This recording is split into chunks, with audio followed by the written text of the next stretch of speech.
करायला लागलं काही नाही. हां फॉर्मॅट वगैरे काही नाही करायला लागलं. Very good. integrative way in way of really which brings out the very fundamental issues of the nature of reality and look at the current problems of the nation. And that's what Vigyan Bharati movement really started with the Ministry of Science and then spread across. The society. These associations will prove to be turning point in this great Swadeshi science movement. Today we are living in an era of technological innovation, and it's important that we imbibe culture of technological innovations in our activities, both for purpose of creation of new technological innovations, but also for improvement in the current technology. This requires several stakeholders to work together to evolve Indian society as a society advanced in technological innovation is also an important aspect of environment. Religious organizations to make a remarkable impact in the society. These associations will prove to be turning point in this great. यांनी लिहिलेल्या ग्रंथांच्या प्रकाशनासाठी एकत्र आलेलो आहोत. तर उपस्थित सभागृहातील सर्व मान्यवर, श्रोतावर्ग आणि आपण यूट्यूबसाठी प्रयत्न करतोय, लवकरच त्याची कनेक्टिव्हिटी मिळेल. त्या सर्वांचं मी या कार्यक्रमाला स्वागत करतो. आपल्या कार्यक्रमाचे जे मान्यवर आहेत त्यांना मी स्टेजवर येण्याची विनंती करतो. अध्यक्ष आहेत आजच्या कार्यक्रमाचे माननीय श्री अनिलजी भालेराव, त्यांना मी विनंती करतो की त्यांनी स्टेजवर यावं. आजच्या कार्यक्रमाचे प्रमुख वक्ते श्री प्रवीणजी वक्ते यांनी स्टेजवर यावं अशी विनंती करतो. प्रमुख पाहुणे म्हणून आज उपस्थित आपले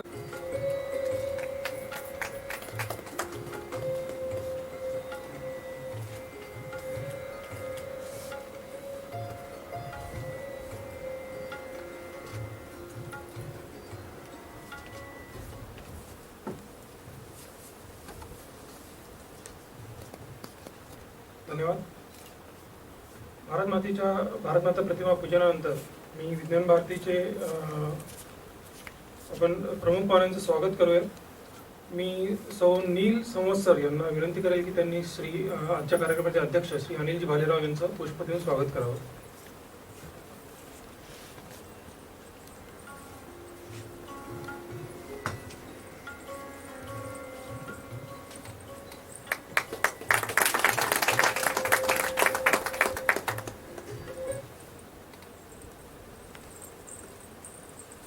आजच्या कार्यक्रमाचे प्रमुख पाहुणे श्री मिलिंदजी बेमलखेडकर, मी अनिलजी भालेरावांना विनंती करतो की त्यांनी पुष्प देऊन त्यांचं स्वागत करावं.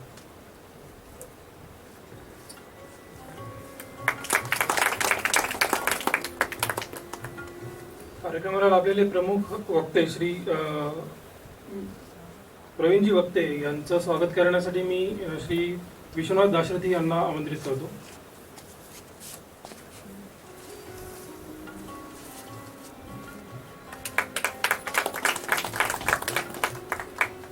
आजचे उत्सवमंत्री श्री आणि लेखक श्री अनिलजी यांचंही स्वागत करण्यासाठी मी नितीनजी आदापूर यांना विनंती करतो.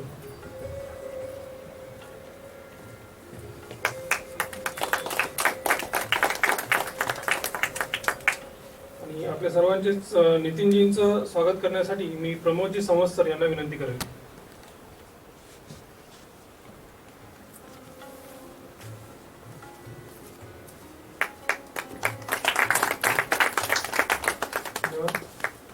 यानंतर मंचावरील उपस्थितांचे थोडक्यात परिचय करून देण्यासाठी मी श्री व्यंकटेश कुलकर्णी यांना आमंत्रित करतो.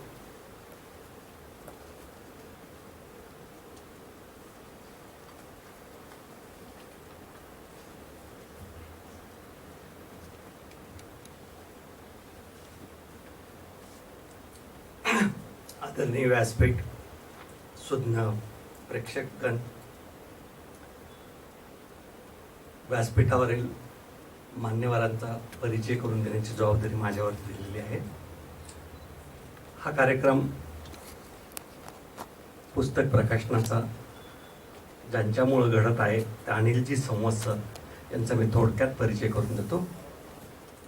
गेली 20 वर्षे ते नागपूरला होते. नंतर त्यांनी 23 वर्ष गरवारे पॉलिस्टरमध्ये आजचे जे आपले अध्यक्ष आहेत भालेराव साहेबांच्या सोबत त्यांनी काम केलेलं आहे. कनिष्ठ अभियंता ते उपमहाव्यवस्थापक अशी भली मोठी झेप त्यांनी घेतलेली आहे. त्यांनी डिझाईन अँड डेव्हलपमेंट डिपार्टमेंटमध्ये खूप छान काम केलेलं आहे गरवारेमध्ये. ते 2005ला सेवानिवृत्त झालेले. सेवानिवृत्तीनंतर त्यांनी सामाजिक बांधिलकी या नात्याने कर्णबधिरासाठी विशेष गेली 30 वर्ष झालं ती शाळा चालवत आहेत. संस्कार भारती देवगिरी प्रांत कार्यकारिणीचे ते सदस्य पण आहेत. ते NCC मध्ये senior most under officers of 3rd Maharashtra engineers रेजिमेंटचे ते सभासद आहेत. त्यांना अशी वेगवेगळी छंद पण आहेत. हॉकी आहे, फोटोग्राफी करतात, आर्टिक फायब्रिकेशन्स हा एक त्यांचा खूप चांगला आवडता छंद आहे. ते आता SPM डिझायनर्स अँड बिल्डर्स असे वेगवेगळी कामं करतायत. आणि त्यांनी हे जे history of freedom India, advance system international and अर्थ डे मेट्रिक कॅलेंडर्स याचं लेखन केलेलं आहे. खरं तर मान्यवरांचा परिचय त्यांच्या वक्तृत्वातूनच तुम्हाला होणार आहे, पण एक कार्यक्रमाचा भाग म्हणून थोडक्यात मी त्यांचा हा परिचय करून देतो. दुसरे मान्यवर आपल्याकडे आज जे आले ते आहेत डॉक्टर मिलिंद मनोहर बेंबलखेडकर. ते 1974 मध्ये त्यांनी PhD मिळवलेली आहे. ज्यावेळेला ग्रॅज्युएट पोस्ट ग्रॅज्युएट सुद्धा खूप संख्याने कमी असायचे त्यावेळेला ते डॉक्टरेट झालेले आहेत.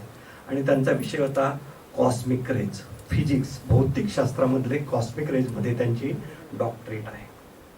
त्यांनी scientific officers, department of atomic energy, HOD head of department, training school, RRC advance technology, RR CAT Indore इथे त्यांनी काम केलेलं आहे. ते 2004 मध्ये रिटायर झालेले आहेत. सेवानिवृत्तीनंतर ते आपल्या बामू विद्यापीठामध्ये न्यूक्लिअर फिजिक्स हा विषय शिकवण्यासाठी जात होते. आणि त्यांनी आपला जो ज्ञान आहे त्या ज्ञानाचा उपयोग त्यांनी आपल्या बामूच्या बऱ्याच विद्यार्थ्यांना करून दिलेला आहे. असे हे अतिशय ज्ञानवान मान्यवर आपल्याला आज उपलब्ध आहेत. त्यांच्याही ओघावत्या वक्तृत्वाने आपल्याला त्यांचा परिचय होईलच. यानंतर आपल्याकडे तिसरे मान्यवर आहेत डॉक्टर प्रवीण श्रीधर वक्ते. हे आपल्या विद्यापीठातलं university department of chemical technology यांचे हेड आहेत, प्रमुख आहेत. त्यांनी 2011च्या वेळेला vice chancellor doctor Babasaheb Ambedkar Marathwada युनिव्हर्सिटीमध्ये काम केलेलंच आहे. ते पोस्ट ग्रॅज्युएट त्यांनी Rajiv Gandhi university of health science Bangalore इथून केलेलं आहे. आणि त्यांनी PhD ही university department of chemical technology इथून त्यांनी ते पूर्ण केलेलं आहे. डॉक्टर वक्ते हे गेले 23 वर्षापासून हे ज्ञानदानाचं काम विद्यापीठात करतायत. त्यांनी बऱ्याच विद्यार्थ्यांना PhD साठी मार्गदर्शन पण केलेलं आहे. ते reference PhD guide, examiners, board of स्टडीचे मेंबर्स अशा विविध पदावरती त्यांनी आपली जबाबदारी पार पाडलेली आहे. खरं तर त्यांचा नोटेड अचिव्हमेंट मध्ये जर आपण थोडंसं पाहिलं तर आपल्याला लक्षात येईल की ते committee of archaeology survey of India for chemical coating of the Shri Pandurang idol at prestigious temple of Pandharpur. पंढरपुरातल्या विठोबाच्या ज्या मूर्तीचं आहे त्याचं कोटिंग करण्याची जबाबदारी त्यांच्याकडे होती. फार सुंदरसं काम त्यांनी त्यात केलेलं आहे. त्यात त्यांचं खूप मोठंसं कॉन्ट्रीब्युशन आहे. त्यांची appointment of ministry of environment and forest new Delhi on international project and international field research station at Lonar आणि जायकवाडी पैठण इथं इको सिस्टीम्स कॉन्झर्वेशनचं काम त्यांनी केलेलं आहे. गव्हर्नमेंट ऑफ इंडियाने त्याच्यावरती जबाबदारी टाकलेली होती. डॉक्टर वक्ते हे वेगवेगळ्या प्रोफेशनल बॉडीचे मेंबर्स राहिलेले आहेत, लाईफ मेंबर्स आहेत, science and frictions, wireless associations, अशा विविध पदावरती त्यांचं कॉन्ट्रीब्युशन आहे. या संभाजीनगरमध्ये डॉक्टर वक्तेंना ओळखत नाही असं कोणी नाही आहे, पण एक कार्यक्रमाचा एक भाग म्हणून मी त्यांचा अतिशय अल्पसा आणि थोडक्यात परिचय करून दिलेला आहे. आजचे चौथे मान्यवर आहेत आपल्याकडे अनिलजी भालेराव. यांना पण संभाजीनगरमध्ये कोणी ओळखत नाही अशातला भाग नाही. ते मेकॅनिकल इंजिनियर म्हणजे यंत्र अभियांत्रिकी या विषयात त्यांचं हे आहे, FI पण आहे. त्यांनी गरवारेमध्ये खूपसं मोठं काम केलेलं आहे, व्हाईस प्रेसिडेंट पदापर्यंत त्यांचं काम आहे. आणि गरवारेचं जे काही आज तुम्हाला दिसतंय ते प्रॉडक्ट डेव्हलपमेंट, त्यांचं अचिव्हमेंट आणि एक्सपोर्ट करणं वगैरे सगळं काम हे त्यांच्याच कारकिर्दीत झालेलं आहे. मला सांगायला आनंद वाटतो की मी ज्या कॉलेजमध्ये शिकलो त्याच कॉलेजचे ते पदवीधर आहे. गव्हर्नमेंट इंजिनिअरिंग कॉलेज औरंगाबादमधनंच त्यांनी ग्रॅज्युएशन केलेलं आहे. त्यांची कामाची खूप आवड आहे त्यांना, सामाजिक कामामध्ये खूप. आपण ज्या हॉलमध्ये बसलेलो आहेत हे डॉक्टर हेडगेवार हॉस्पिटलचा ह्या डॉक्टर बाबासाहेब आंबेडकर वैद्यकीय प्रतिष्ठान ट्रस्टचे ते अध्यक्ष पण आहेत. श्री गुरुजी रुग्णालय नाशिक आणि दत्ताजी भाले ब्लड बँक यांचं पण त्यांनी प्रेसिडेंट म्हणून काम केलेलं आहे. त्यांनी जेऊर येथे ग्राम विकास मंडळ, तालुका कन्नड इथलं एक गाव आहे, तिथे NGO स्थापन करून खूप मोठं डेव्हलपमेंटचं काम त्या गावात केलेलं आहे. वाचनालय स्थापन करणे आणि अजून इतर सामाजिक बरीचशी कामं त्यांनी तिथे केलेली आहेत. आत्ताच मी म्हटल्याप्रमाणे ते vice chairman of Pandit Dayal institute, त्याच्यानंतर पास्ट प्रेसिडेंट राष्ट्रीय प्रबोधिनी विचरन्स द आर्य चाणक्य स्कूल औरंगाबादला ते होतं. त्याचबरोबर ते गव्हर्नमेंट पॉलिटेक्निक औरंगाबाद येथे गव्हर्निंग काउन्सिलच्या बॉडीवरती होते. माझा त्यांचा परिचय तिथेच झालेला होता. मी त्या शासकीय तंत्रनिकेतनमध्ये काम करत असताना मला त्यांच्या त्यावेळेसच्या 1-2 आठवणी तुम्हाला सांगाव्याशा, आवर्जून सांगाव्याशा वाटतात. त्यातली एक म्हणजे ते गव्हर्निंग काउन्सिलच्या कामामध्ये ज्या वेळेला त्या बैठका व्हायच्या आणि विद्यार्थ्यांच्या दृष्टिकोनातून अकॅडमिकमध्ये डेव्हलपमेंट करताना किंवा एखादा कुठला निर्णय घेताना त्यांची विद्यार्थी प्रियता जी होती त्या अँगलनी ते जे विचार करायचे ते खरोखरच आम्हाला ते भारावून जायचं आम्ही त्यांच्या.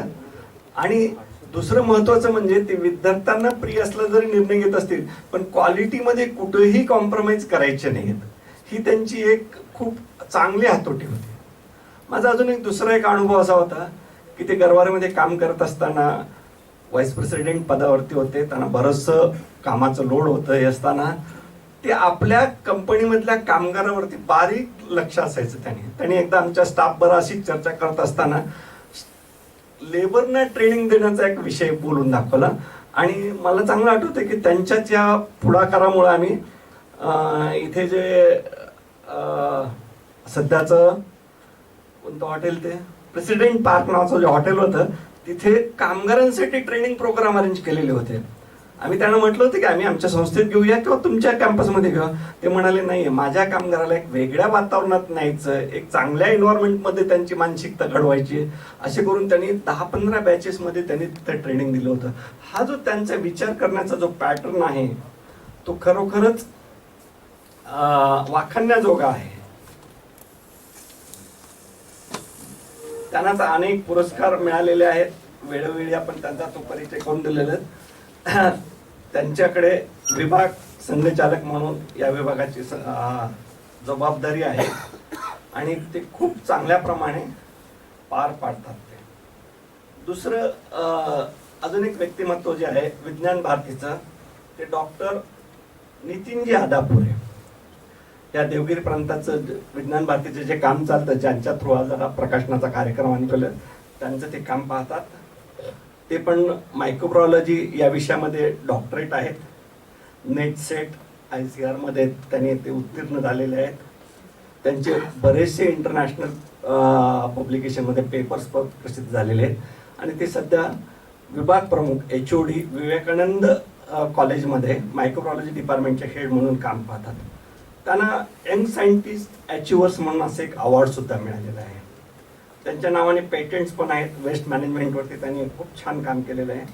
त्यांनी अनेक युनिव्हर्सिटीचे असतील किंवा याचे असतील असे प्रोजेक्ट राबवलेले आहेत आणि त्याच्यातनं त्यांनी त्या संस्थेला 65 लाख रुपयापेक्षा जास्त असा रेव्हेन्यू मिळवून देऊन त्याच्या त्या लॅबोरेटरी केलेल्या आहेत. असे यंग आणि अतिशय डायनामिक आणि विज्ञान भारतीचं अतिशय चांगलं काम करणारे डॉक्टर नितीनजी आदापुरे हे पण आज उपस्थित आहेत. हा थोडासा माझ्याकडनं अल्पसा त्या सर्व मान्यवरांचा परिचय करून मी ते माझ्या वाणीला पूर्णविराम देतो. धन्यवाद.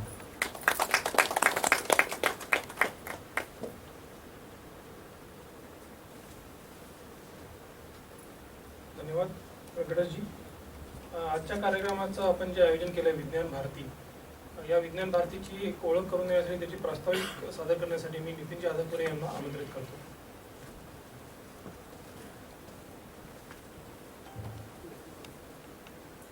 नमस्कार. विज्ञान भारतीतर्फे सर्वांचं पुनश्च एकदा स्वागत. मी फार वेळ घेणार नाही, म्हणजे थोडक्यात मी विज्ञान भारतीची प्रस्तावना आपल्यासमोर सादर करणार आहे. विज्ञान भारती ही मुळात राष्ट्रीय संघटना आहे जी भारतीय विज्ञान या क्षेत्रात कार्य करते. जेव्हा मी म्हणतो भारतीय विज्ञान तेव्हा त्याचे दोन अर्थ होतात. भारतीय विज्ञान म्हणजे प्राचीन भारतीय विज्ञान आणि भारतीय विज्ञान म्हणजे आधुनिक भारतीय विज्ञान.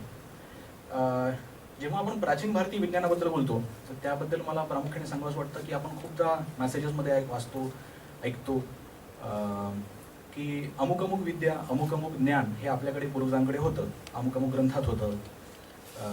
खूपसे आजकाल खूप सारे मेसेजसुद्धा तसे येतात की अरे नाही हे आपल्याकडे ज्ञात होतं. तर केवळ इथपर्यंत ते थांबतं आणि तेवढ्या पुरतं आपल्याला वाटतं की नाही आपल्याकडे होतं, पण त्याच्या पुढे आपण कधी जात नाही. पुढे आपला विचार जात नाही किंवा पुढे आपलं काही कार्य होत नाही, काही कृती होत नाही. तर मग आपल्याकडे जर खरंच हे सर्व ज्ञान होतं तर ते कुठे गेलं किंवा आज ते सर्व जगासमोर का नाही आहे? कारणं दोन आहेत. मुळात बरंचसं ज्ञान हे मुखोद्गत होतं, त्यामुळे आपल्याकडे ते कुठेही लिखित स्वरूपात नसल्यामुळे आपल्याला आजच्या जगाला सांगण्यासाठी ते पुरावा लिखित स्वरूपात नाही. बरंचसं जे ज्ञान आहे ते बऱ्याचशा ग्रंथांमध्ये आहे जे संस्कृत भाषेत आहे. आजचा संस्कृत शिकणारा विद्यार्थी त्याला विज्ञान माहिती नाही, म्हणजे आधुनिक विज्ञान मी म्हणतो. जो विज्ञान शिकणारा विद्यार्थी आहे त्याला संस्कृत भाषा येत नाही, अशी ही अडचण होऊन बसलेली आहे. त्यासाठी बरीचशी संशोधन केंद्रसुद्धा आहेत, प्राच्यविद्या संशोधन केंद्रसुद्धा आहेत.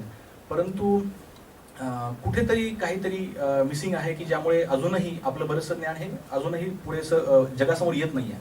शिवाय अशा ज्या ग्रंथांमध्ये उल्लेख सापडतो तर त्याचं सुद्धा आजच्या जगाला जेव्हा पटवायचं आहे तर तेव्हा तुम्हाला आजच्या जगाच्या ज्या संकल्पना आहेत विज्ञानाच्या किंवा कुठलाही वैज्ञानिक सिद्धांत जगासमोर आणण्याचा, तर त्या आधारे तुम्हाला हे जगासमोर आणावं लागेल. तर त्यासाठी कुठेतरी जे प्रयत्न लागतात तर ते प्रयत्न विज्ञान भारती करते. प्राचीन विज्ञान ज्या अर्थाने जे मी म्हटलो भारतीय विज्ञान, तर तिथे असा प्रयत्न हा विज्ञान भारतीतर्फे केला जातो. पुढचा मी मुद्दा म्हटलो की आधुनिक भारतीय विज्ञान म्हणजे भारतीय विज्ञान. तर इथे मला असं सांगायचं आहे की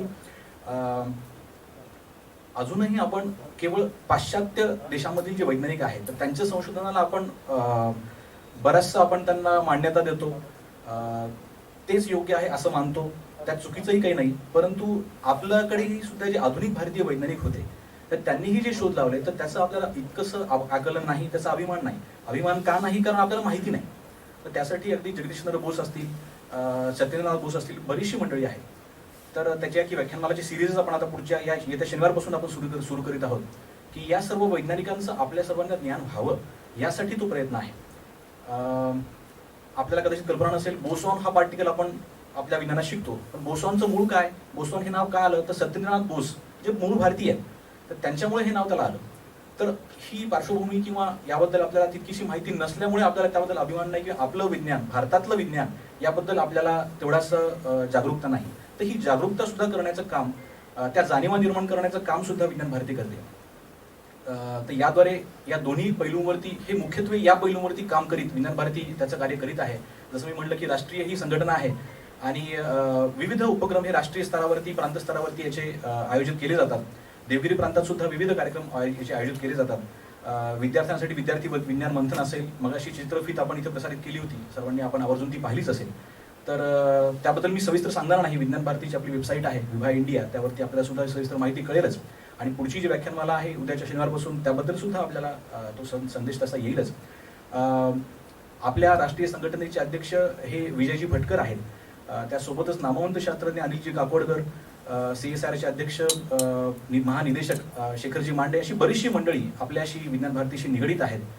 तर हा जो आधुनिक भारतीय विज्ञानातला आपलं जे कार्य आहे, तर त्याचाच एक भाग म्हणून आपल्या इथे जे काही संशोधन होतं तर त्याला एक प्रोत्साहन देण्याच्या हेतूने आजच्या या कार्यक्रमाचं जे आपण म्हणूयात आयोजन हे विज्ञान भारतीतर्फे करण्यात आलं. आणि थोडासा उशीर झाला त्याबद्दल क्षमस्व, परंतु निश्चितच आपल्याला या संशोधनाबद्दल जाणून नक्कीच आपल्याला याचा फायदा होईल अशी मी आशा करतो. आणि मी इथे थांबतो. धन्यवाद.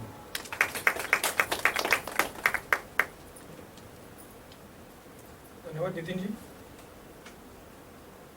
कालमापन आपण बघतो की कालमापन किंवा कालगणना आपण कसं करतो. आपण सर्वसामान्यपणे माणसाने केलं की दिवस आणि रात्र अशी काळाची 2 विभागणी केली. त्यातही 24 तासाचे आपण मिनटं केले, 60 मिनटं. त्याच्यानंतर त्याची आपण सेकंदामध्ये विभागणी केली. ही एक सर्वसाधारणपणे आपण एक आपल्या सोयीसाठी केलेली सोय आहे. पण आपण याद्वारे किती कॅल्क्युलेशन करू शकू. शक्यतो 1 दिवस, 2 दिवस, महिना, वर्ष. पण जर आपल्याला खूप हजारो वर्षांपूर्वीची जर काही कॅल्क्युलेशन करायचे, कसे करू आपण. अवघड आहे. पण आजचे जे आपले लेखक आहेत श्री अनिलजी संवत्सर यांनी त्यावर खूप संशोधन करून ती एक सोपी पद्धत विकसित करून या पुस्तकांद्वारे आपल्या समोर आणण्याचा एक प्रयत्न केलेला आहे. तर मी जास्त वेळ न घेता अनिलजींना विनंती करतो की त्यांनी आपलं मनोगत इथे व्यक्त करावं आणि आम्हाला मार्गदर्शन करावं. अनिलजी. धन्यवाद राहुलजी.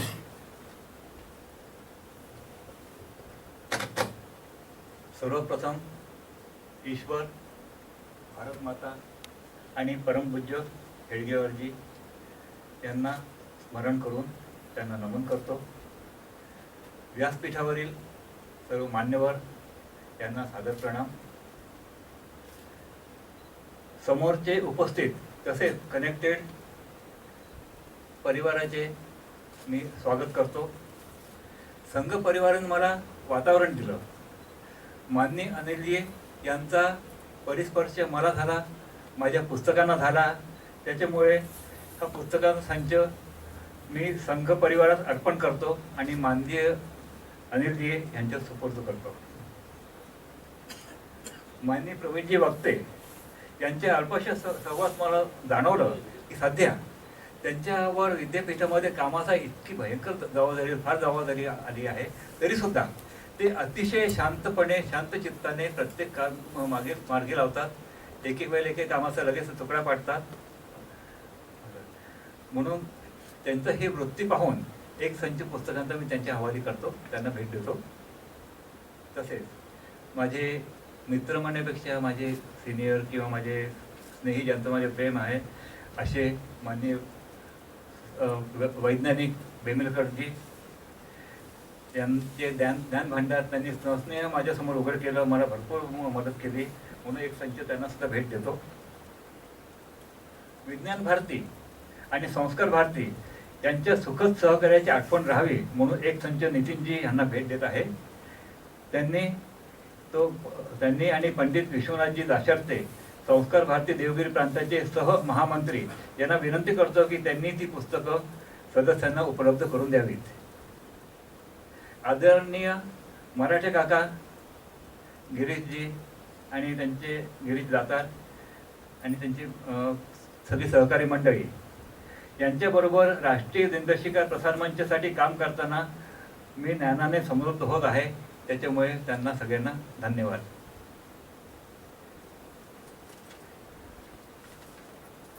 आता आपण प्रत्यक्ष विषयाकडे वळू. माननीय नितीनजीच्या सूचनेनुसार हा 12 तासाचा विषय मी 12 मिनिटात आवर्ते घेण्याचा प्रयत्न करीत आहे. आदरणीय वक्तेंचे उदाहरण समोर ठेवून मी मोठ्या आकडेवारीचे ओझे श्रोतांवर टाकणार नाही. दशमान पद्धती अर्थात मेट्रिक पद्धती ही प्रगती झाली आणि त्याच्यासाठी ही कुठल्याही प्रगतीसाठी कुठल्या राष्ट्राच्या मानव समाजाच्या प्रगतीसाठी द्वैष्मान पद्धतीला मेट्रिक पद्धतीला पर्याय नाही. त्याच्यामुळे सर्व जितकी मापनं आहे सर्व काही मापन मेट्रिकमध्ये हवे हा ध्यास मनात ठेवून मी गेली 62 वर्ष संशोधन करीत आहे. जेव्हा 1955च्या एप्रिलमध्ये नवीन दशमान पद्धतीची नाणी आली, रुपये आणि पैसा दोनच वापर ठेवले, रुपये नाही पैसा, नंतर तो पैसा झाला. तेव्हापासून मी लहान होतो, 5वी मध्ये होतो वर्गाचे, पण तेव्हापासून असं वाटलं की सगळ्याची सगळी मापा ह्याच्यात झाली काही हरकत आहे, चांगलं आहे त्याचं, म्हणून ते ध्यास ठेवलं. पण त्याच्यात अनेक अडचणी गेल्या, नंतर हळू जे समजत गेलं तसंच माझ्या लक्षात आलं आजच्या घटकेला संयुक्त राष्ट्राच्या म्हणजे युनोच्या 193 सभासदांपैकी 190 सभासद देशांनी SI मेट्रिक सिस्टीम अंगीकारली आहे. पण ही SI सिस्टीम म्हणजे काय? ही मोजमाप पद्धती त्याच्यासाठी इंटर गव्हर्नमेंटल बॉडी निरनिराळ्या देशांच्या सरकारांनी एकत्र येऊन एक संघटना स्थापन केली आहे, तिचं नाव आहे BIPM. हे फ्रान्सच्या नावाचं हे अल्प केलेलं आहे, शॉर्ट फॉर्म आहे तो. त्याचा इंग्लिशमध्ये अर्थ होतो bureau of international weights and measure. ही सगळी जी मापं आहेत त्यांचं जी ती अपेक्स बॉडी सगळी ती गव्हर्न करते, सगळे त्याच्या मार्फत ठरवले जातात. पण माझ्या मते ही SI सिस्टीम पूर्णपणे मेट्रिक नाही. असं मेट्रिक म्हणजे काय? दशमान पद्धती इंचच पण वापरतात, फूटमध्ये पण वापरतात. इंच जो आहे इंचाचे त्याने 10 भाग केले म्हणून ते दशमान मेट्रिक होत नाही. ती दशमान पद्धत डेसिमल आहे, तो डेसिमल इंच झाला, डेसिमल फूट झाला, पण तो मेट्रिक होत नाही. ज्या दशमान पद्धतीमध्ये आपण मीटर वापरतो ती मेट्रिक झाली आणि हे मीटर आता सगळेजण वापरतात आहे. आणि थोड्याशा भाषेत सांगताना नाही ही सगळी मापं पुन्हा आता 1900 साली झाली, 1955 साली त्यांचं हे होत आहे, पुनरुज्जीवन होत आहे, त्यांची नवीन व्याख्या येतात आहेत. पण आपली वेळ जे आहे टाईम आहे ह्याला कोणी हात लावलेला नाही अजून. तो मी काल आपण पूर्ण 100% म्हणजे ह्याच्यामध्ये आणलंय मेट्रिकमध्ये. त्याच्याशिवाय कोण मापन मेट्रिक माझ्या मते समजा एक छोटी गोष्ट सांगतो. एक मनोवैज्ञानिक प्रयोग केला आहे कोणी, त्यांनी एका झूमध्ये प्राणी संग्रहालयामध्ये एका पिंजऱ्यामध्ये 4 माकडं ठेवली आणि त्यांना खायला त्या प्लेटमध्ये त्यांना हे ठेवलं, धातूच्या अल्युमिनियमच्या प्लेटमध्ये फळफळावर ठेवली आणि त्याला शॉक दिला. तो त्यांचा कुठल्याही ठिकाणी मोडके आधी जातो, तो ते मोठा गेला, त्यांनी खायला गेला होता, त्याला हा शॉक बसला, एक मागे धरला. त्याच्यानंतर दुसरा गेला, त्याने नंबर 1 होता, त्यांनी त्याला मागे ओढला. तिसरं जायला लागला, त्या दोघांनी मग त्याला मागे ओढलं. मग चौथा जायला त्या सगळ्यांनी त्याला मागे ओढलं, कोणी त्याला हात लावून सगळं दूर लांबून बघतो ते. मग यांनी काय केलं, त्याच्यातलं करंट बंद केला, वायर काढून घेतले, करंट बंद केला. नंतर त्याच्यातलं एक माकड बदललं, त्याच्याकडून दुसरं टाकलं, मग त्याला सुद्धा हे लोक जाऊन घेतलं. असं करता करता एकी करून 4ही माकडं बदलले, पण कोणी तिथं जात नव्हतं. मग शेवटी त्यांनी काय केलं, एकदम सगळे माकडं 4च्या 4ही माकडं त्यांनी एकदम बदलले. ते सगळे त्याच्यात तुटून पडल्याने त्यांनी फस्त केलं. ते सांगायचा अर्थ असा की आपण फक्त टाइम मेट्रिक करून किंवा ही गोष्ट करून चालणार नाही. पूर्ण सगळी जी आहे यंत्रणा ती पूर्ण सिस्टीम आपण मेट्रिक करायला पाहिजे. तर ह्याचा आपल्याला मानवतेच्या पुढच्या काळासाठी फार उपयोग होणार आहे. आणि ह्याच्यासाठी मी कोण मापन हे सुद्धा मेट्रिकमध्ये केलेलं आहे. हे सगळं डिटेल पुस्तकात दिलेले आहे. ते याच्याशिवाय SI सिस्टीममध्ये संवाद कम्युनिकेशन त्याच्यामध्ये तुमची निरनिराळ्या भाषा आल्या, स्क्रिप्ट आले, सांकेतिक भाषा आल्या, जितके प्रकारचे इनपुट्स आणि आउटपुट्स आहेत सगळे त्याच्यामध्ये आले. हे आपण SIला सिस्टीम इंटरनॅशनल जोडावे, त्यांच्या अंतर्गत करावे, म्हणजे ते स्टँडर्ड होतील. ते त्यांना स्टँडर्ड करावं आणि त्यांचं मग या सगळ्यांचं मिळून एकत्रपणे सिंक्रोनाइज मेट्रिकेशन करावं. पण हे कसं करावं हा घोर सुटत नव्हता. कुठे अनेक लोकांना भेटलो, मान्यवरून भेटलो, टाटा फंडामेंटलला गेलो होतो, जयंतराव नार्वेकरांशी बोलणं झालं, अनेक लोकांशी बोललो, पण काही बेस सुटत नव्हता. 3 वर्षापूर्वी दसऱ्याच्या दिवशी नुसतं बसल्या असताना सगळं एकदम मला झालं की आपण कसं करावं. मग तेव्हा मला लक्षात आलं की आपण कालमापनामध्ये हा गोंधळ न घालता हे सगळं बाजूला ठेवून 1 दिवसाचं मेट्रिकेशन, 1 वर्षाचं मेट्रिकेशन, 1 वर्षापर्यंत आणि 1 वर्षानंतर, म्हणजे beyond within the year and beyond the year असे आपण त्याचे भाग केले तर आपलं काम सोपं होईल. आपण ते स्लाईड दाखवता येईल.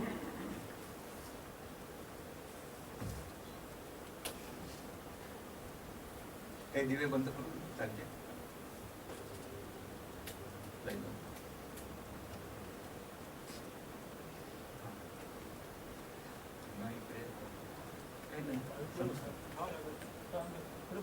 किती चालेल थोडं 2 मिनिटं तुम्ही अशी बघा ना, हरकत नाही.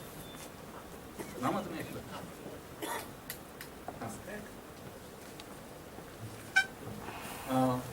दुसरी स्लाईड.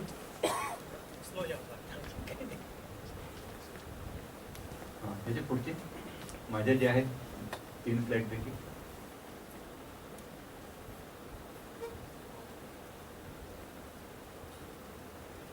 हां ह्याच्यातला पहिला मुद्दा जो नाही ठीक ह्याच्यातला पहिला मुद्दा जो आहे मेट्रिकेशनचा कालावधी मध्ये मुद्दे आणि पर्याय लिहिले. मुद्दा आहे मेट्रिकेशनचा कालावधी किती असावा. ऑप्शन्स पर्याय दिवसाच्या आत, वर्षांतर्गत आणि वर्षाच्या पलीकडे. वर्षाच्या पलीकडे असल्यानंतर त्याला वर्षात बंद नाही राहणार म्हणजे ते परपेच्युअल होईल. दुसरा आहे पाया म्हणजे सौर कालगणना, चांद्र कालगणना, सौर आणि चांद्र कालगणना. नंतर फरक केला, वेगळे भाग पडले वापरानुसार. शास्त्रीय, खगोलशास्त्रीय, व्यक्तीच्या म्हणजे समाजच्या आणि धार्मिक यांच्यासाठी एकच कॅटेगरी. नंतर नागरिक, सिविक. आपण जे बोलणार आपले कॅलेंडर सगळे सिविक कॅलेंडर, नागरिक कॅलेंडर. नंतर दिवसाचा प्रारंभ केव्हा असावा. मध्यरात्री असावा की भारतीय पद्धतीप्रमाणे सूर्योदयाला असावा. वर्षारंभ कोणते असावे. एक तर 1 जानेवारीला आपण सध्या वापरतो आहे पण ते संयुक्तिक नाही आहे. मग विषुदिनाला, विषुदिन म्हणजे त्या दिवशी दिवस आणि रात्र समान असतात असं आपलं ह्याच्यामध्ये 2 वेळा अशी येतं ते. तर एका आणि आपण म्हणतो पृथ्वी सूर्याभोवती फिरते ती वर्तुळाकार फिरते, लंब वर्तुळाकार. पण त्याच्यापेक्षा आपण त्याला अंडाकृती म्हणता येईल. त्याच्यामध्ये एक भाग फुगीर असतो आणि दुसरा जो पाच असतो कमी असतो त्याप्रमाणे. आणि त्याच्यामध्ये सुद्धा सूर्य त्याच्या बरोबर मध्ये नाही, तो एकीकडे सरकलेला आहे. त्याच्यामुळे एक अर्धा भाग जायला त्याला जितका वेळ लागतो 180 दिवस लागतात एकापासून, आणि तिथून परत बाकी यायला 185 दिवस लागतात. त्याच्यामुळे आपण जिथून 180 दिवस लागतात तो भाग घेतला तर आपल्या मेट्रिक सिस्टीममध्ये बसतो, कारण त्याच्या प्रत्येक 10-10च्या पटीत घेता येत होतो. आणि 185 किंवा 186 दिवस म्हटले की त्यांचं परत सिक्वेन्स बदलत होतो. म्हणून आपण जी सुरुवात करायची घेतली आपण 180 दिवस ज्याच्यापासून मुदत पुढे तो आपण घेतलाय. विषुदिन जिथून पुढचे 180 दिवसांनी दुसरं विषुदिन असं घेतलाय. नंतर दिनदर्शिकेचा प्रारंभ, याला अनेक ऑप्शन आहे. सगळ्यात शेवटचा आपण सीई म्हणजे कॉमन इरा, ज्याला पूर्वी एडी म्हणायचे एनो डोमिनी, त्याला आपण सध्याच्या याच्यामध्ये सीई म्हणतात कॉमन इरा. तर 2020 इथून सुरू करता येईल. किंवा विक्रम संवत सध्या जे आपण वापरतो आदरणीय मराठीत जी यांच्याप्रमाणे ते 1943. बरोबर सर? नाही, ते विक्रम नाही येते, शालिवान शक आहे. शालिवान संवत ना. ठीक, बरं. नाही ते आमचे गुरु होते ह्याच्या बाबतीमध्ये म्हणून त्यांना विचारून म्हटलं. नंतर शक संवत आणि युगाब्द. तर ह्याच्याप्रमाणे आपल्या परंपरेप्रमाणे जे सध्या अस्तित्वात आहे, चालू आहे, आपण मोजू शकतो, ज्याला जिवंत आहे अशी जी जनगणना आहे, संवतगणना आहे युगाब्द, त्याचं 5123 चालू आहे. तर ते आपण निवडावंसं वाटतं. तर ही जी बुद्धी आहे, जशी आपण हार घ्यायला जातो फुलांच्या दुकानामध्ये, त्यांनी निर्णय प्रकारचे ते पांढरा, पिवळा, गुलाबी, नारिंगी अशा फुलं होऊन ठेवले असतात. आणि आपल्याला किती लहान पाहिजे, मोठा पाहिजे त्या हारप्रमाणे ते फक्त तोडतात, करून देतात, म्हणजे फॅब्रिकेट करतात. त्याच्याप्रमाणे ह्याच्यातून आपण ह्या सगळ्या मुद्द्यांमधून आपण पर्याय निवडायचे, कुठला पर्याय हवा आहे, आणि त्याप्रमाणे कॅलेंडर बनवायचं. सोपं काम केलं, एकदम सोपं झालंय ते. हां, तर आपण ह्याच्यात काय केलं, मी काय निवडलंय, दिवसाच्या आतमध्ये मेट्रिकेशन करणारे आज कमीत कमी 100 लोकांचं जगभर झाले, त्यांनी व्यवस्थित संशोधन केलंय दिवसाच्या आतमध्ये. अनेक मुद्दे मानले पण दिवसाच्या आतमध्ये खूप लोकांनी केले आहेत, मी काही पहिला नाहीये. त्याच्यानंतर वर्षांतर्गत करणारे आणखी त्याच्यामध्ये व्यवस्थितपणे कॅलेंडर बनवणारे आहेत. 10-15 कॅलेंडर चांगल्यापैकी आले. त्याच्यापैकी एक रिपब्लिकन कॅलेंडर, जे फ्रान्समध्ये क्रांती झाली होती, म्हणजे राजेशाही जाऊन लोकशाही आली होती, त्यांनी जे काढलं होतं त्याला रिपब्लिकन कॅलेंडर म्हणतात. म्हणजे फ्रान्सचं रिव्हॉल्युशन कॅलेंडर ते मेट्रिकमध्ये होतं. ते वर्षांतर्गत होतं, एका वर्षाच्या आतच होतं. पण त्याला नंतर नेपोलियन आलाय, त्यांना संत मंडळी, त्यांची पोप मंडळी त्यांचा पाठिंबा होता म्हणून त्यांनी हे सगळं नामशेष केलं. पण 12 वर्षामध्ये ते बंद पाडलं. पण म्हणजे पर्यंत झालेले आहे सगळे. पण वर्षाच्या पलीकडे असा प्रयत्न आपण, हा पहिला प्रयत्न असं मला असं वाटतं, कारण मी खूप शोधलं नेटवर, कुठे वर्षाच्या पलीकडचे कोणी केलेलं मला आढळलं नाही. आणखी एक मला असं वाटतं, माझं मत आहे, त्याला संशोधन करावं लागेल लोकांना अजून, जसं वक्ते जी आहेत त्यांनी पुढे सांगू शकतात संशोधन करून. जसं शून्याचा शोध आहे, नंतर दशमान पद्धती शोध भारताने लावला, तसा कदाचित हा वर्षाच्या पलीकडे आपण जे मेट्रिक कॅलेंडर काढले त्याचे दुसरं काही हा कदाचित जगामध्ये पहिला असू शकतो आणि हा आपण जगापुढे मांडायला पाहिजे असं अनिलजी सांगितलं. हा तुम्ही पुढे सरकवा, या मुद्द्यावर पुढे सरकवा. म्हणून त्याच्यातलं मी एकूण 7 कॅलेंडर तयार केले मेट्रिक. याच्यातून फक्त याच्यात निवडायचे की फक्त पर्याय निवडायचा आणि कॅलेंडर तयार करायचं, सोपं केलं ते. त्याच्यापैकी वर्षांतर्गत हे केलं आहे, म्हणजे विदिन इयर. त्या ॲन्युअल कॅलेंडर म्हटलं, SAM म्हणजे सोलर ॲन्युअल मेट्रिक कॅलेंडर. त्याच्यामध्ये वर्ष आणि दुसरं वर्ष पलीकडे, त्याला EDM म्हटलं. EDM म्हणजे अर्थ डे मेट्रिक कॅलेंडर. EDM का अर्थ डे मेट्रिक का? कारण आपण पृथ्वीच्या थोडं बाहेर पडूया. ह्या पहिल्या प्रयत्नामध्ये पृथ्वीच्या पलीकडे सौरमंडळ घ्या. सौरमंडळामध्ये आपल्याशिवाय अनेक ग्रह आहेत. पृथ्वीचा दिवस आहे, वरती पृथ्वी वर्ष आहे. बृहस्पतीचा वर्ष, बृहस्पतीचा दिवस आहे, असं प्रत्येकात. म्हणून आपण याला अर्थ डे म्हटलंय. आणखी वर्षाला अर्थ इयर म्हटलंय असं. आणि त्याच्याप्रमाणे मग आपण हे केलंय, आपलं सौर, आपण ह्याच्यात सौर निवडलंय मी. आणि वर्षांतर्गत एक आणि EDM 2. त्याच्याबद्दल आपण माहिती थोडी आपण विस्तारली बघू नंतर.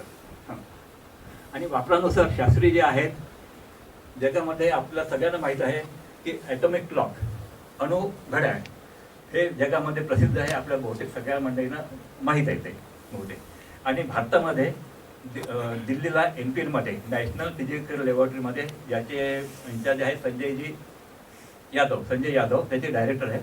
त्यांच्या ते बघता आपल्याकडे अणु घड्याळ आहे, पण हे घड्याळ सुरू होऊन जवळपास 40-45 वर्ष झाले. आता त्याच्या पुढची सोय निघाली आहे,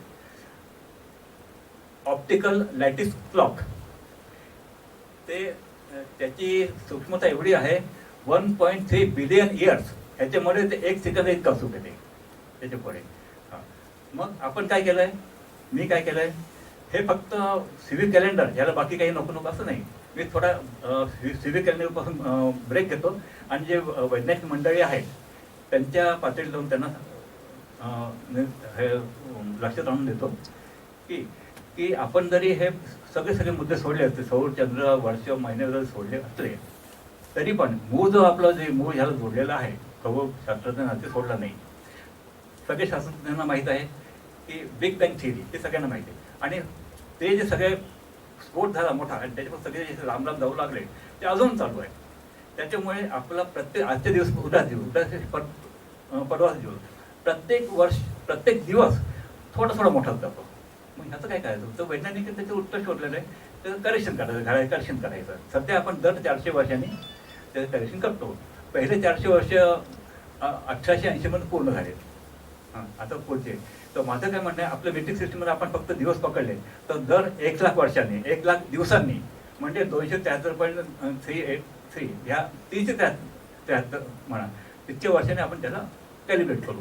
म्हणजे हा जो वाढलेला भाग आहे तेव्हा कोण हे करेल, BIPM फ्रान्समध्ये जे आहेत ती डिक्लेअर करेल की ह्याच्या पुढचे 1,00,000 दिवस ह्या दिवसाची त्याची कालगणना एवढी राहील ते करते. आणि त्याप्रमाणे सगळ्या राष्ट्रांनी मग त्याला करावं. म्हणजे 1,00,000 दिवसपर्यंत आपण निर्धार आहोत. आपल्या कोणाला म्हणजे सायंटिस्ट आणखी सामान्य लोक ह्यांना 1,00,000 दिवसापर्यंत काही करायची गरज नाही. बरं, ब्रेक संपून आपण पुन्हा मुद्द्याला येऊ. आपण सामान्य पातळीवर म्हणजे कशी,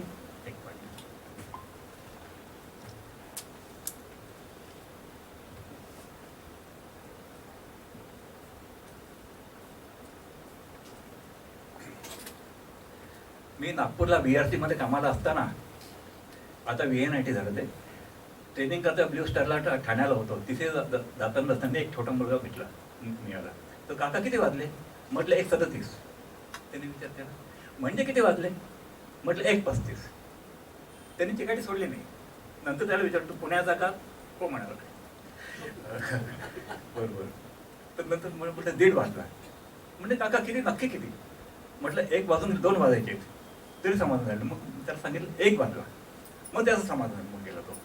तसं आपण हे जे कॅलेंडर केलं, हे आपलं नागरिक कॅलेंडर, हे त्या पातळीच्या लोकांना केलं आहे की प्राथमिक शाळेचा मुलगा सगळे कॅलेंडरचे हजारो वर्षापर्यंत उदाहरण, तो ज्याला बेरीज आणि वजाबाकी येते तो विद्यार्थी ह्याची सगळी उदाहरणं सोडू शकतो, हजारो वर्षापर्यंत सोडू शकतो, असं ते आपलं कॅलेंडर आहे. Next slide. हां, तर आता बघा इथे मध्ये आपण दशांश चिन्ह दिलंय. हां, त्याच्या उजवीकडे लिहिलं 1 2 3 4 म्हणजे त्याचे दिवसाचे दशमान भाग झालेत ते 4, आणि डावीकडे आपण 1 2 3 4 केले 7 अंक लिहिले, हे दिवस झाले सिरियली. म्हणजे घड्याळ क्लॉक आणि कॅलेंडर ह्याच्यामध्ये फरक काय, घड्याळमध्ये आपण दिवसाचे भाग करून ते मोजतो, आणि त्यांना जेव्हा आपण सिरियल नंबर करतो दिवसांना, पूर्ण दिवसांना, इंटिजर डेज, तेव्हा त्यांना आपण कॅलेंडर म्हणतो. ते कॅलेंडर म्हणजे थोडक्यामध्ये हे इंटिजर दिवस आहेत, ह्यांना आपण कसं वागवायचं, त्यांचं कसं मॅनेज करायचं, ते सगळे कॅलेंडर. त्याच्यामध्ये अनेक पद्धती आहेत. हां, तर आता हे आपण उजवीकडचे आहेत 1 2 3 4, ह्याच्यामध्ये आपण 0.999 आपण लिहू शकतो. त्याचा लिस्ट काउंट आहे, कमीत कमी आपण 8.6 सेकंद पण मोजू शकतो. म्हणजे इतक्या 12 आकडेमध्ये आपण सेकंदापर्यंत आपण जाऊ शकतो. फक्त मी मिनिट ह्याच्याकरता म्हटलं आपल्या जाहिरात ह्याच्यामध्ये स्लोगनमध्ये, कारण लोक म्हणजे हा 1 सेकंद नाही ह्याच्यामध्ये, म्हणून ते मिनिट म्हटलं ते. आणि डावीकडे जे आहे आपण बघा इतके 999 7 करा, तर 365 बघा, तुम्हाला 27,000 वर्ष मिळतात. त्याला 7च कॅल्क्युलेशन करू शकता तुम्ही. मग ह्याचा प्रयोग कसा करायचा, इतकं मोठं कशाला यायचं, इतके 12 अंक लिहायची सुद्धा गरज नाहीये. याच्यात AM नाही, PM नाही, AD नाही, BC नाही, काही नाही. म्हणजे दैनंदिन वेळापत्रक शाळेचं, शाळा, बस, रेल्वे कार्यालयामध्ये, दवाखान्याचं, ह्याच्यामध्ये फक्त 3 आकडे पुढे, म्हणजे दशांश चिन्हाच्या पुढे आपण दशांश चिन्ह आहे ना. आणि वैज्ञानिक लोकांना, डॉक्टर लोकांना, म्हणजे डॉक्टरेट केलेल्या लोकांना जास्त सूक्ष्म जायचं असेल तर दशांश पुढे तुम्ही किती पण 1 2 3 4 5 तर किती पण लावत, किती दशमान पद्धतीने ते त्याचं विभागणी होईल. आणि डावीकडे पण किती असावं, दशदिन, जसं आपण सोमवार मंगळवार बुधवार म्हणतो तसे ते 10 दिवस. ज्यांना आठवड्यात शाळेचं टाइम टेबल आहे, एक आठवड्याचं टाइम टेबल देतो आपण, तसे 10 दिवस द्यायचं असेल त्यांना 1 आकडा मागे लागेल. आणि शतदिवस म्हणजे सेमिस्टर, किंवा कारखान्याचं आपलं महिन्याचं वर्ष, मेहनत पकडतो, पगार वगैरे, त्याच्यासाठी 2 आकडे पुरे मागचे, दशांश चिन्हाच्या आधीचे, पुढचे द्या नका देऊ. म्हणजे हे इतकं फ्लेक्झिबल आहे, तुम्हाला कमीत कमी वापरू शकता, जेवढं आवश्यक तेवढंच वापरू शकता. आणखी आता म्हटलं तर लहान मुलं कशी हे करतील, बरं बाकी हा मध्ये दशांश चिन्ह ठेवून दोन्ही बाजूला आपण वेळ लिहिली, काही सेकंदापर्यंत, काही हजारो वर्षापर्यंत. आणि दुसरा मुद्दा लिहिला, म्हणजे हिरोशिमाला जेव्हा बॉम्ब पडला तो क्षण दिला आपल्या या गणिताप्रमाणे.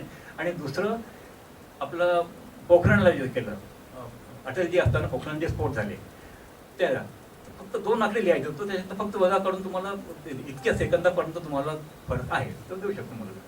इतकं सोपं आहे ते. असे. हां, पुढची स्लाईड.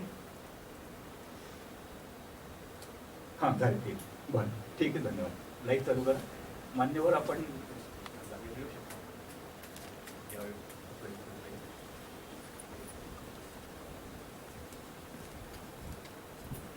आता पण आपण बोलत होतो EDM बद्दल, अर्थ डे मेट्रिक कॅलेंडर. हां, ते सोपं आहे. पण म्हणजे अनेक मित्रांचं म्हणणं आहे याच्यात ऋतू कुठे आले, सीझन कुठे आहे. तर माझं म्हणणं असं आहे की सीझन आपण ज्याला म्हणतो, पूर्ण जगभर एकाच वेळे सीझन सारखे नसतात. उत्तर गोलार्धात, दक्षिण गोलार्धामध्ये वेगळे असतात. भारतामध्ये सुद्धा एका ठिकाणी पाऊस पडत असतो, दुसरीकडे दुष्काळ असतो, दुसरीकडे पेरणी चालू असते, एके ठिकाणी कापणी चालू असते. आणि जगाच्या म्हणून कॅलेंडर आणि ह्याचं हे जागतिक कॅलेंडर होऊ शकत नाही. आपण जसं आपण वार्षिक कॅलेंडर घेतलंय सॅम, हां, ते वार्षिक ॲन्युअल कॅलेंडर. त्याच्यामध्ये आपण लिहितो सॅम कोकण, सॅम विदर्भ, सॅम मेघालय, सॅम लेह, सॅम सिलोन, सॅम जावा, असं त्याच्या पुढे त्याच्या भागातलं जे लोकल आहेत.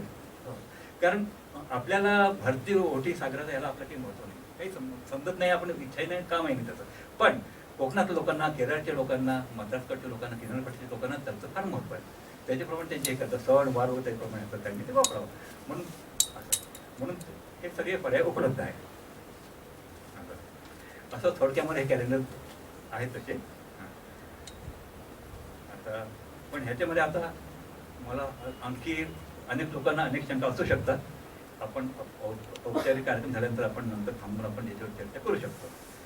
आता काही जणांचं व्यक्तीच्या आभार मानल्याशिवाय हे कार्यक्रम होत नाही. ज्यांनी मला प्रत्यक्ष मदत केलेली आहे त्याच्यातलं सगळ्यात वरचं नाव आहे doctor Sanjay Yadav, director, national physical laboratory, Delhi.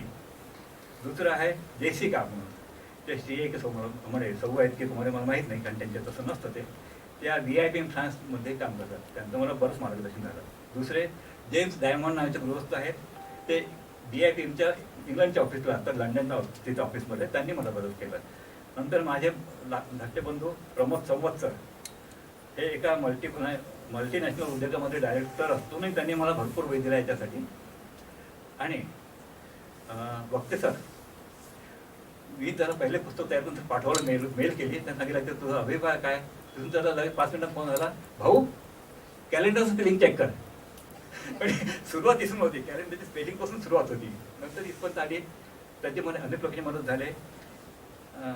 आणि त्याच्यामध्ये म्हणजे माझी पत्नी नील संवत्सर ते आहेत, माझा मुलगा निरवशू, त्याची बायको प्रीती, तिच्या मामीची बसले आहेत, मामा आहेत, आणि माझा नातू सोम, आणि माझी मुलगी, जावई, नातू, या सगळ्यांपासून मी 1200 दिवस मी माझं अस्तित्व नव्हतं. फक्त हे कॅलेंडरमध्ये विषय होतं. या सगळ्यांनी मला ज्या लहान बाळा आपण घरात जपतो ना, या सगळ्या माझ्या नातवांनी सुद्धा माझ्या हे बाळाप्रमाणे मला जपलं आहे. आता सगळ्यात शेवटचं आणि सगळ्यात महत्त्वाचं, डॉक्टर सुरेश दत्तात्रय वरवणकर, VJTIला डीन होते, डायरेक्टर होते ते. हां, तर त्यांनी मला वेळ दिले अमुक या, त्यांनी ते जसे आपण रिसर्च आर्टिकल असतो त्यांना मग ते आपण तपासायला पाठवतो, त्याला पीर रिव्ह्यूअर म्हणतात. पीर रिव्ह्यूअर म्हणजे ते तुमचं थोडक्यामध्ये तपासणी करतात तुमच्या ह्याची, तुम्ही कितपत आहात, पण ते अतिशय खतरनाक असतात, तुम्हाला खोलवर जाऊन करतात. तर त्या 3 दिवस त्यांच्याकडे होतं. 3 दिवसामध्ये फक्त मी 8 तास झोपलो. तर मग इतके ज्याला पिसं काढणं काय असतात, हा जो शब्दप्रयोग आहे त्याचा मला तेव्हा अनुभव आला. पिसं काढणं म्हणजे जिवंत कोंबड्याची हलाल आणि झटकाचे 2 प्रकार असतात. त्याच्यामध्ये जिवंतपणा त्याला हे काढलं, हलाल हाल करून केलं पिसं, त्याची चव चांगली लागतात म्हणतात लोक. तसे त्यांनी 3 दिवस माझ्यासाठी पिसं काढून होते.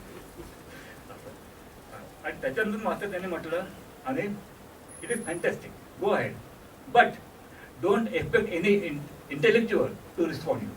आणि त्याचा मला पुढे अनुभव भरपूर आला. फक्त मला जी मदत मिळाली ते अनिलजींची, त्यांनी मला वेळोवेळी हे केली मदत. त्यांच्याकडे मी एक प्रश्न घेऊन जायचो त्यांच्याकडे, ते मला 10 प्रश्न विचारते.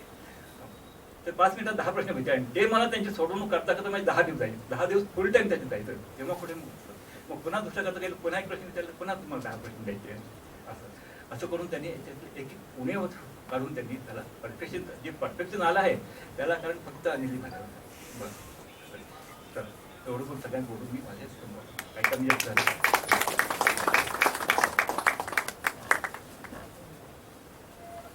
धन्यवाद अनिलजी. आपण जे कष्ट घेतलेत ह्या सगळ्या ग्रंथसंपदेसाठी, आणि आपण जे म्हणलात की झटका आणि हराल, पण त्या कष्टांमुळे आम्हाला किती मदत होईल या पुढच्या पिढीला याची सगळ्यांना जाणीव आहे. यानंतर मी मान्यवरांना विनंती करेल की पुस्तकाचं प्रकाशन आपण करावं.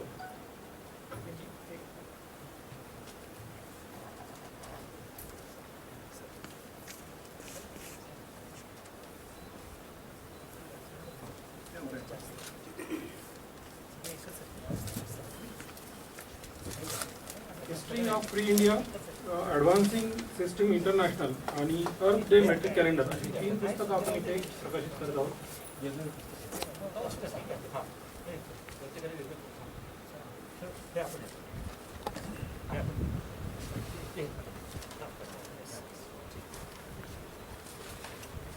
आणि ह्याच्यावर जे लोकांचे अभिप्राय जे आहेत, मोठ्या लोकांचे फक्त एवढं मावलं नसल्यामुळे त्याला एक्सटेंड केलं त्याला.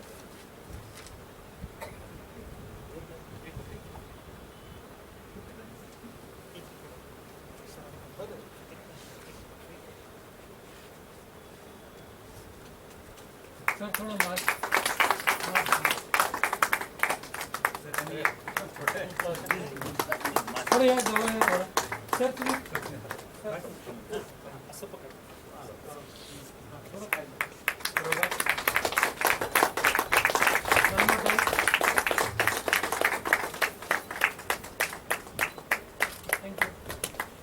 धन्यवाद.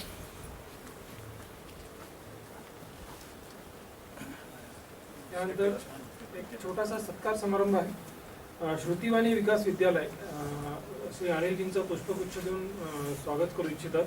तर मी तिथल्या श्री विस्परे सरांना विनंती करतो की त्यांनी अनिलजींना पुष्पगुच्छ द्यावा.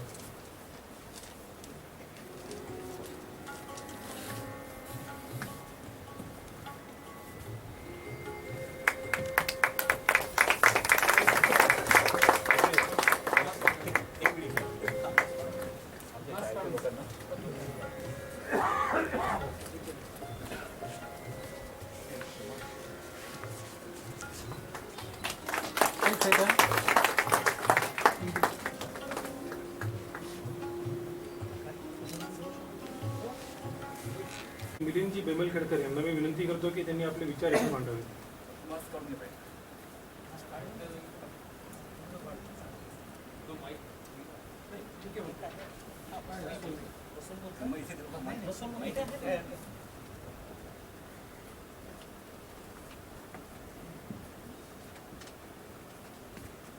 सगळ्यांना आधी मी नमस्कार करतो आणि माझे मित्र संवत्सर सर यांचं अभिनंदन करतो की त्याने खूप महत्त्वाचं असं पुस्तक पब्लिश केलेले आहेत आणि त्याचं नुसत्या याच जनरेशनला नाही तर नेहमीसाठी या पुस्तकांचा खूप उपयोग होणार आहे. सर्वसाधारण गोष्ट अशीच आहे की EDM अर्थ डे मेट्रिक कॅलेंडर हे त्यांनी डेव्हलप केलेलं आहे आणि म्हणून मी खूप इम्प्रेस झालेलो आहे त्यांच्या आणि त्याचा मेट्रिक सिस्टीमचा एक फार मोठा फायदा आहे सगळ्यांना. आत्ता सरांनी सांगितलं त्याप्रमाणे आधी 1 रुपयाचे 64 पैसे होते कल्लारमध्ये आणि हालीमध्ये 96 पैसे होते. तर ते एक्सप्रेस करण्यासाठी समजा 1 रुपया 61 पैसे असतील तर ते कसे आपण लिहिणार आणि त्याच्यासाठी खूप हे करावं लागायचं रुपये आणे पैसे वगैरे वगैरे. पण आता कसं आहे 1.61 एवढं लिहिलं की सगळं क्लिअर होत आहे आणि हा फायदा म्हणजे टाईम सिस्टीम ही आपली कालगणना जी आहे तर ही आत्ताचे इमिजिएटली असेल किंवा हजारो वर्षापूर्वीची असेल आणि ती पूर्णांकामध्येच असेल असंही काही नाही. तर ते एक्सप्रेस करण्यासाठी संवत्सर सरांनी जी सिस्टीम डेव्हलप केलेली आहे त्याचा फार मोठा फायदा आहे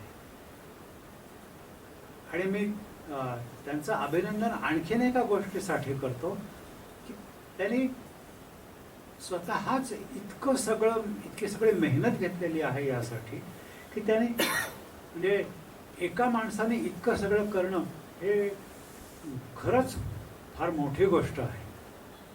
त्यांना मी आणखीन एक हे सांगू इच्छितो की त्याने म्हणजे कुठल्याही कामासाठी कोणतीही डिग्री असणं वगैरे वगैरे हे जरुरी नसतं. त्यांनी इतकं मोठं काम केलेलं आहे की ते सगळ्या डिग्र्यांच्या पलीकडे आहे. आणि साधी गोष्ट आहे की म्हणजे फारसं एक्सपेक्टेशन कुठून न घेता न ठेवता त्यांनी इतकं महत्त्वाचं काम केलेलं आहे की त्याला तोडच नाही आहे.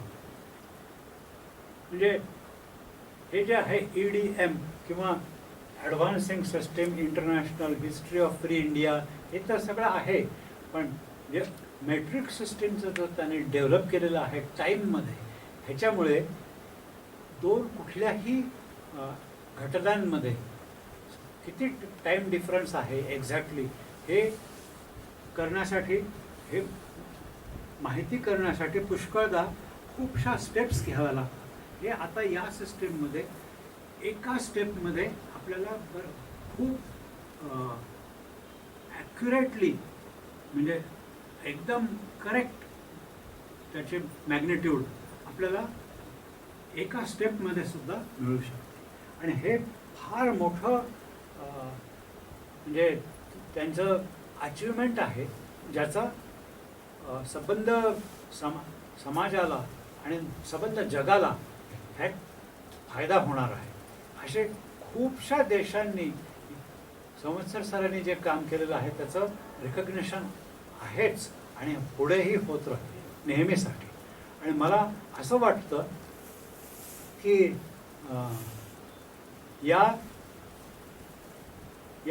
या एका कन्सेप्टमध्ये म्हणजे काय म्हणतात त्याला, या एका कन्सेप्टमध्ये इतकं महत्त्वाचं लोकांसाठी इन्फॉर्मेशन आहे की लहान मुलांपासून ते अगदी मोठ्या लोकांपर्यंत सगळ्यांना ही सिस्टीम, या सिस्टीममुळे कालगणना खूपच सोपी होणार आहे. आणि नुसती कालगणनाच नाही तर कालगणनेच्या बरोबर जे जोडले गेलेले असतात निरनिराळे घटना आणि निरनिराळे सायंटिफिक पिक्चर्स म्हणजे सायंटिफिक डेव्हलपमेंट्स, या सगळ्यासाठी ह्याचा खूप उपयोग होणार आहे. आत्ता सरांनी थोड्या वेळ सांगितलं होतं की ॲटॉमिक क्लॉक, ॲटॉमिक क्लॉकसुद्धा सरांनी जे सांगितलेलं आहे तर डेसिमल सिस्टीममध्ये जर आपण केलेलं आहे मेट्रिक कॅलेंडरमध्ये तर खरोखरच खूपच ॲडव्हान्टेज होणार आहे सगळ्यांनाच. आणि मी त्यांच्या या कामामुळे मी खूप इन्फ्लुएन्स झालेलो आहे. मला त्यांच्या सर्व कामांबद्दल खूपच म्हणजे सिन्सिअरली स्पीकिंग मला त्यांच्याबद्दल खूपच आदर वाटतो आणि त्याला नेहमीच चांगलं यश मिळत राहू अशी मी देवीच्याकडे आणि सगळ्यांच्याकडे प्रभूकडे प्रार्थना करतो आणि असं सांगतो. असं मी माझं मत किंवा माझी इच्छा व्यक्त करतो की त्यांना नेहमीच खूपच चांगल्या रीतीने यश मिळत राहो हीच माझी प्रार्थना आहे. धन्यवाद.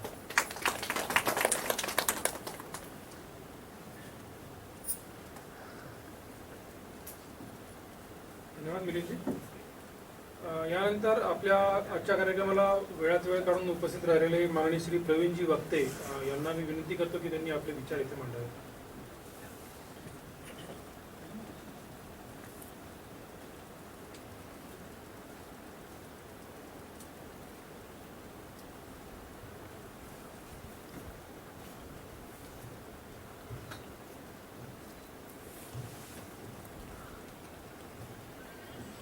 व्यासपीठावरती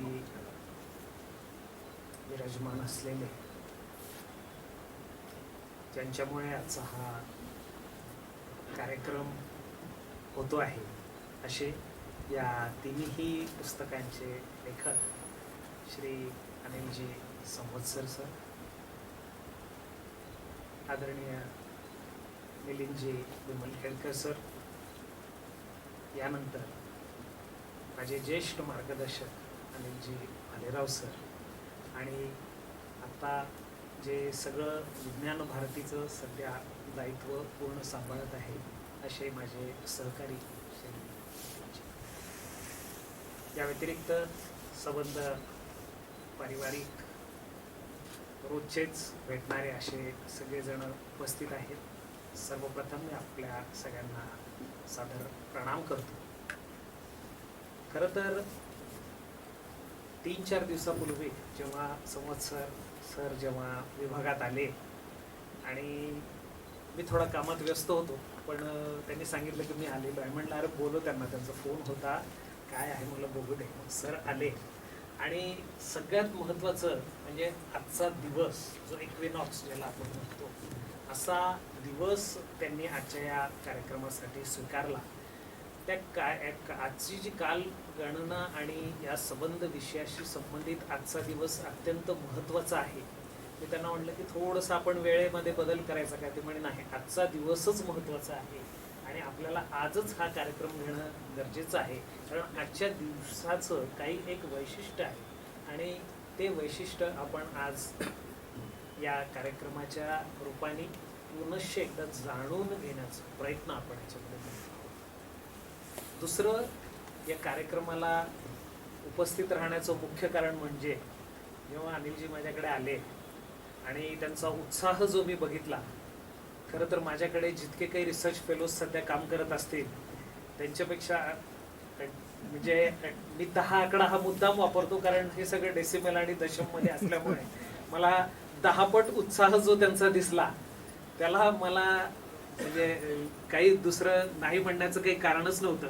आणि त्याच्यावर ज्याला टॉपिंग्स आपण म्हणतो तसं त्यांनी भालेराव सरांचं नाव घेतलं, विमल खेडकर सरांचं नाव घेतलं, म्हणे हे दोघे उपस्थित राहणार आहेत. त्याच्यामुळे मला माझं म्हणलं आता मला दुसरं काही नाही म्हणायची काही जागा यांनी ठेवलेली नाही. त्याच्यामुळे मी म्हटलं मी येणार. मग हा विषय जरी मी या क्षेत्रात असलो तरी माझं जास्तीत जास्त काम हे थोडंसं केमिस्ट्री ओरिएंटेड असल्यामुळे मला विषय थोडासा म्हणजे इतका परिचित वाटला नाही. परिचित आहे पण ज्या तन्मयतेने आणि उत्साहाने ते सांगत होते तेवढं मला जरा थोडं कॅचअप करायला वेळ जात होता. पण त्यांचा उत्साह इतका होता की त्यांनी लगेच मला एक पेन द्या, एक पेपर द्या आणि ही स्टार्टेड कॅल्क्युलेटिंग आणि त्यांनी फटाफट मला सगळे कॅल्क्युलेशन सांगायला सुरुवात केली.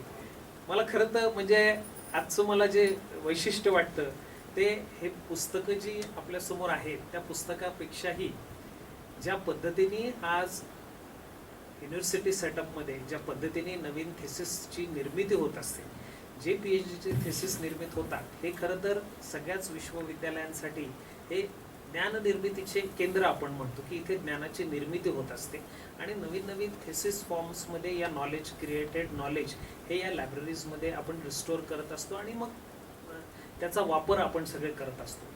पण अनिलजींनी ही जी पुस्तकं लिहिलेली आहेत ही कुठेही या थेसिसपेक्षा कुठे कमी आहेत असं मला वाटत नाही.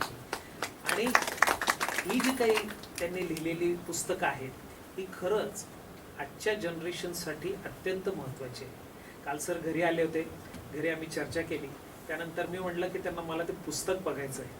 विशेष म्हणजे सर मी सांगतो की तुम्ही गेल्यावरती माझ्या मुलांनी हे पुस्तक घेतलं आणि त्याच्यात त्यांनी बरोबर काही असे प्रश्न शोधून काढले आणि मला म्हणे बाबा मला हे जे 7 प्रश्न आहेत याची उत्तर आता तुम्ही द्या.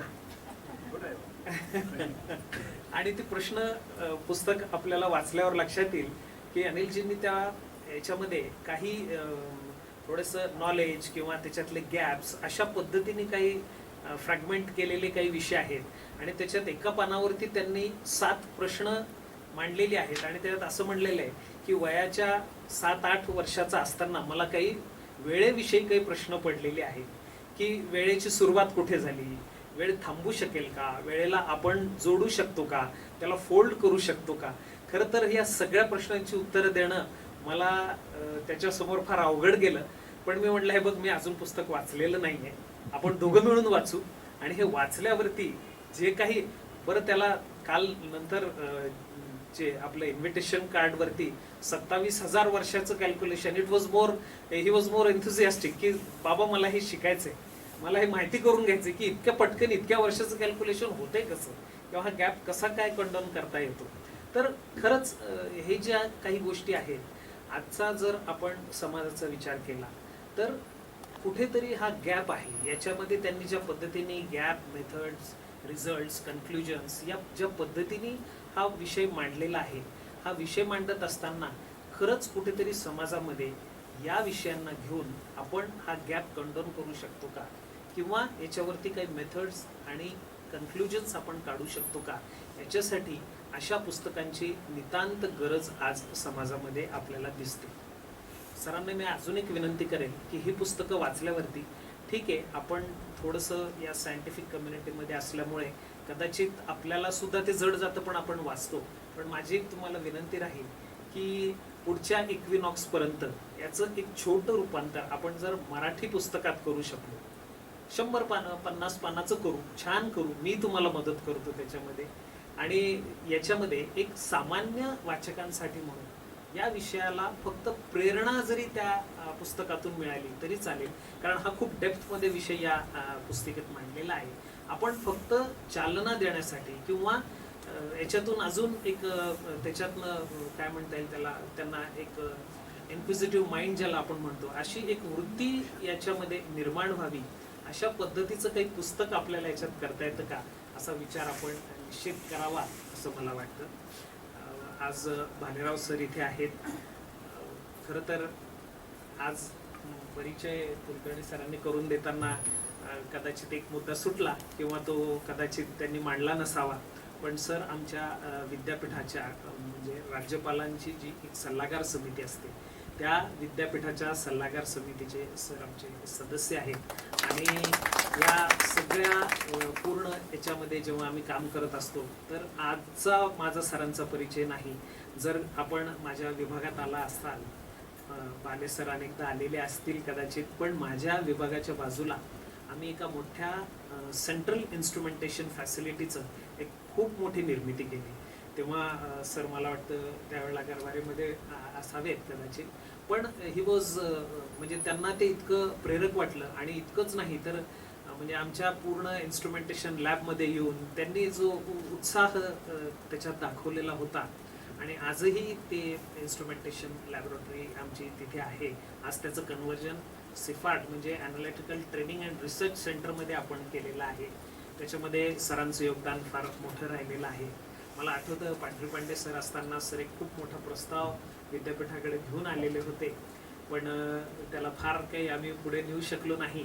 पण तो खरंच मला वाटतं अजूनही त्याला कुठेतरी मूर्त रूप आपल्याला देता आलं तर निश्चित आपण त्याचा विचार करूया. विमल खेडकर सरांना कदाचित आठवत नसावं, पण सर डिपार्टमेंटला पण फिजिक्स डिपार्टमेंटला यायचे शिकवायला.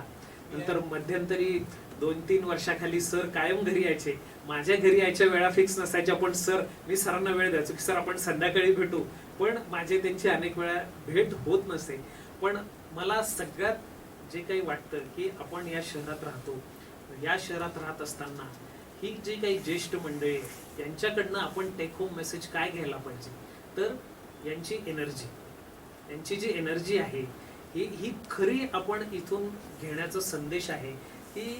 ही मंडळी ज्या तन्मयतेने आजही कामं करत आहे, ती तन्मयता आपल्यामध्ये किंवा माझ्या पिढीमध्ये कुठेतरी मला हरवल्यासारखे वाटते. आणि त्या एनर्जीने आपण जर कामं केले तर निश्चितच नुसतंच सायंटिफिक नाही, पण आता जो एक काल परवाच आपण वाचला असेल की व्हॅल्यू एज्युकेशनला धरून आपण पैठण येथे विद्यापीठाच्या वतीने एक संतपीठाची एक नवीन राज्य शासनाच्या वतीने आपण एक निर्मिती केलेली आहे. त्याचं शैक्षणिक व्यवस्थापन हे विद्यापीठाकडे आलेलं आहे. त्या माध्यमातून आपण मूल्य संवर्धनाचं कार्य संत साहित्याच्या माध्यमातून आपण करत आहोत.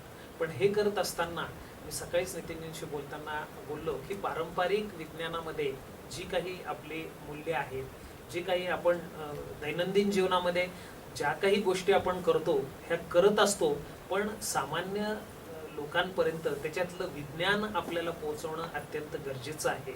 आणि यासाठी म्हणून परवा सुद्धा जो कार्यक्रम झाला यामध्ये आदरणीय कुलगुरू सर बोलताना म्हणाले की आज जवळपास आपल्या विद्यापीठामध्ये 150 वरून यावर्षी 300 फॉरेन स्टुडंट्स पर्यंत आपली यावर्षी एक पाऊलवाट गेलेली आहे.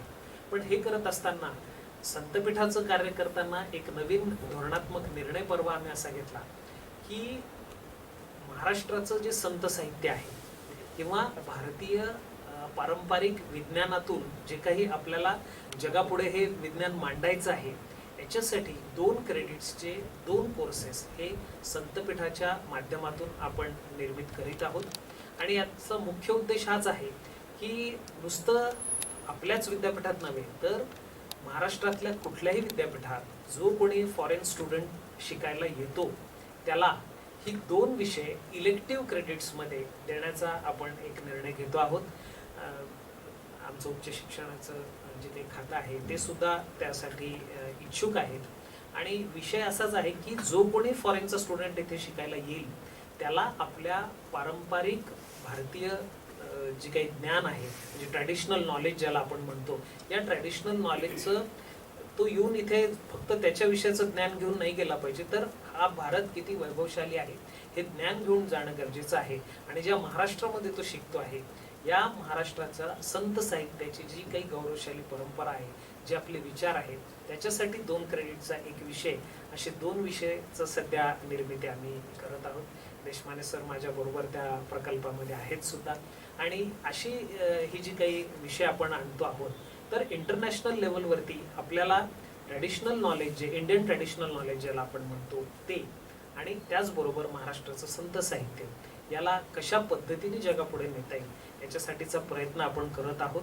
हे करत असताना माझी संवत्सर सरांना एक विनंती राहील की जे विषय आपण मांडत आहात की म्हणजे फ्री इंडियाच्या हिस्ट्री सारखा विषय तुम्ही जो मांडत आहात, याला अजून पारंपरिक ज्ञानाची आपण जर अगदी प्राचीन ज्या पद्धतीने नितीनजी बोललेत की ऐतिहासिक जर आपण काही दाखले काढले तर आपल्याला लक्षात येतं की अनेक गोष्टी आज फॉरेन मधून जरी आपल्याकडे येत असल्या तर याचे अनेक पूर्वीचे दाखले आपल्याच देशात आपल्याला सापडतात. ते ज्याप्रमाणे म्हणालेत की आपल्याला फक्त माहिती नाही की हे आपल्याकडं आहे, पण हे कुठेतरी आपल्याला पुनश्च एकदा आजच्या नवीन जनरेशनच्या पुढे मांडणं अत्यंत गरजेचं आहे. हे करण्यासाठी म्हणून आपण सगळे पुनश्च एकदा विद्यापीठाच्या माध्यमातून का होईना हा विषय पुन्हा आपण सगळ्यांच्या समोर आणूया. पुनश्च एकदा आजच्या या जे काही विमोचनाचा कार्यक्रम झाला त्या निमित्ताने मी पुनश्च एकदा संवत्सर सरांना शुभेच्छा देतो. आणि नुसतंच आपल्याला या विषयावर थांबायचं नाहीये, तर अजून अनेक पुस्तकांच्या विमोचनाला मला इथे हजेरी लावायची इच्छा आहे. तर आपण निश्चित ती संधी मला द्याल असं मला वाटतं. तुमचा उत्साह बघता दशम आणि डेसिमल या पद्धतीने अगदी त्यांनी रामायणातली 10ची संख्या सुद्धा या पुस्तकामध्ये डिपिक्ट केलेली आहे. आणि मी जेवढं काही ओझरतं ह्याच्यातून गेलेलो आहे तर 10 दशम डेसिमल इथपर्यंत ज्या पद्धतीने शब्दांची रचनेचा इतिहास त्यांनी मांडलेला आहे हा आपण सगळ्यांनी पुनश्च जर एकदा वाचला तर भारतवर्षाच्या गौरवशाली परंपरेचं ज्ञान, त्याचबरोबर वैज्ञानिक दृष्टिकोनातून हे ज्ञान पुनश्च आपल्याला वाचनातून एक काय म्हणतात त्याला सेन्स ऑफ प्राईड ज्याला आपण म्हणतो, एक जी फिलिंग निर्माण होते, हे झाल्याशिवाय राहणार नाही. असं इतकंच बोलून मी या क्षणी थांबतो.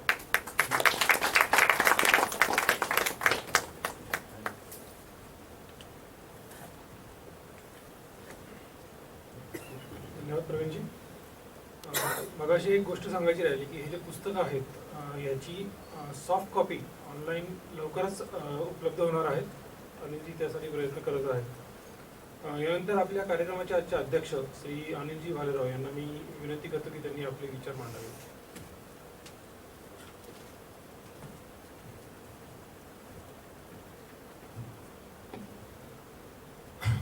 तिन्ही पुस्तकांचे लेखक श्री अनिल संवत्सर, डॉक्टर मिलिंदजी, डॉक्टर प्रवीण वक्तेजी आणि डॉक्टर नितीनजी आणि जमलेले सर्व. कार्यक्रमाला बराच उशीर झाला आहे.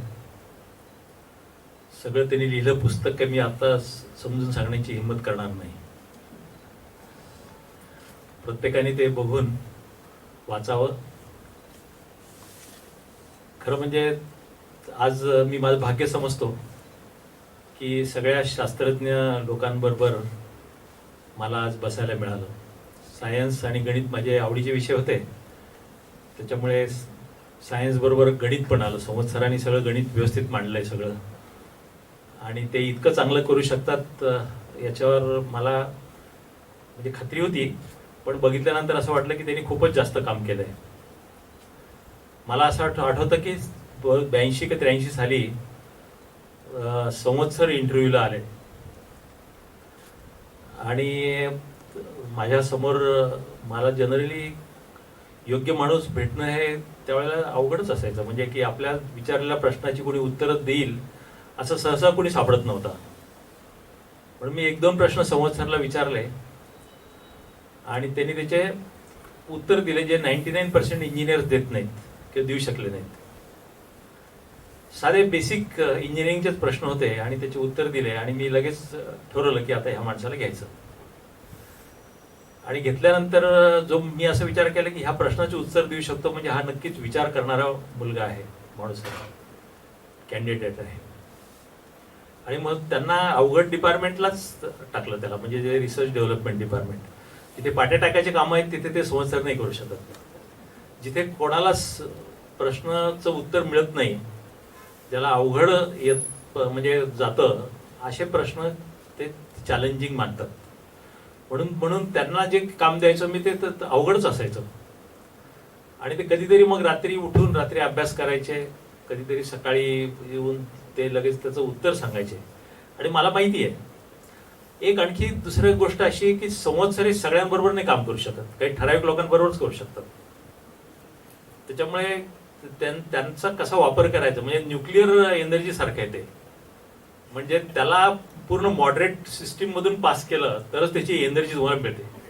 पण त्यांची एनर्जी बाहेर काढायची असेल तर त्याला सुद्धा खूप स्किल लागतात. म्हणून आमच्याकडे 2-3 लोकच होते पूर्ण गरवारेमध्ये की जे त्यांच्याकडनं काम करून घ्यायचे. एक कपूर होते आणि आणखी एखादा असेल. बाकीच्यांबरोबर यांना हाताळणं त्यांना अवघड जायचं बेसिकली.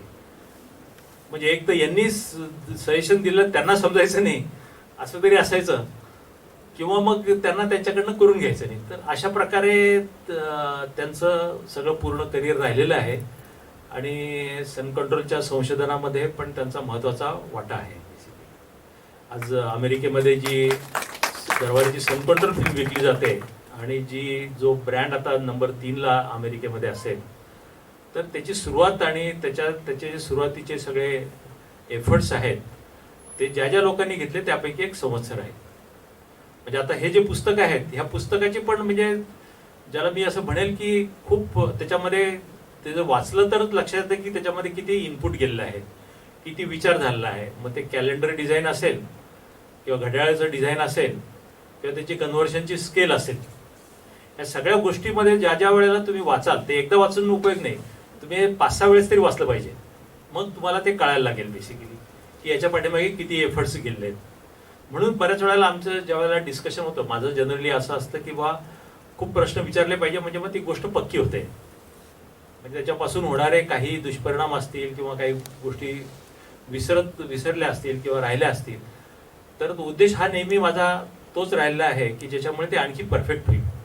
म्हणून त्यांना बराच त्रास दिला आणि त्यांनी सुद्धा म्हणजे जो मागचा सगळा पिरियड आहे त्या पिरियडमध्ये पण ते आजारी पडले, कधी दवाखान्यात ऍडमिट झाले, घरचे ऍडमिट झाले, सगळे ऍडमिट झाले. या सगळ्या परिस्थितीमध्ये मात्र त्यांचं काम सुरू झालं. एकदा मी त्यांची तब्येत चौकशी करायला सुरुवात केली, त्यांनी कॅलेंडरवर बोलणं सुरू केलं, पण आता तर इथे नका.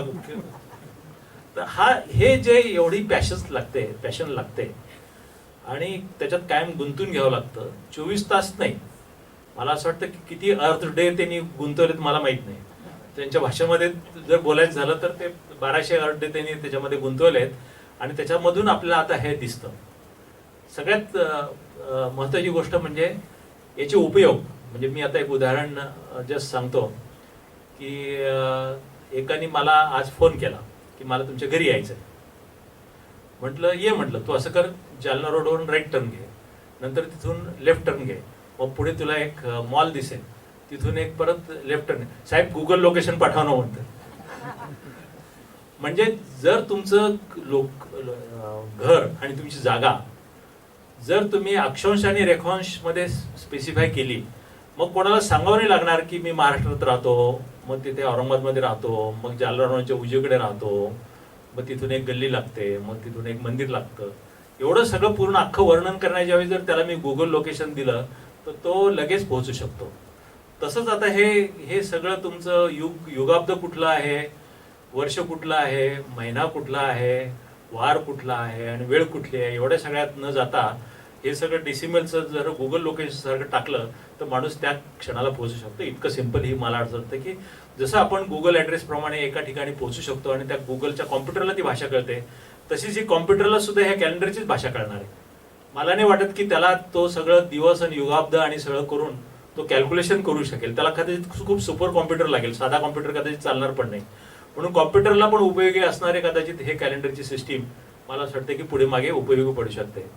मला आणखी एकाचा माझ्या फोन आला होता, तर तो म्हणाला साहेब तुम्ही असं करा, तुमचं पिन कोड कळवा म्हणाले कुठे, म्हणजे माझं काम सोपं होतं.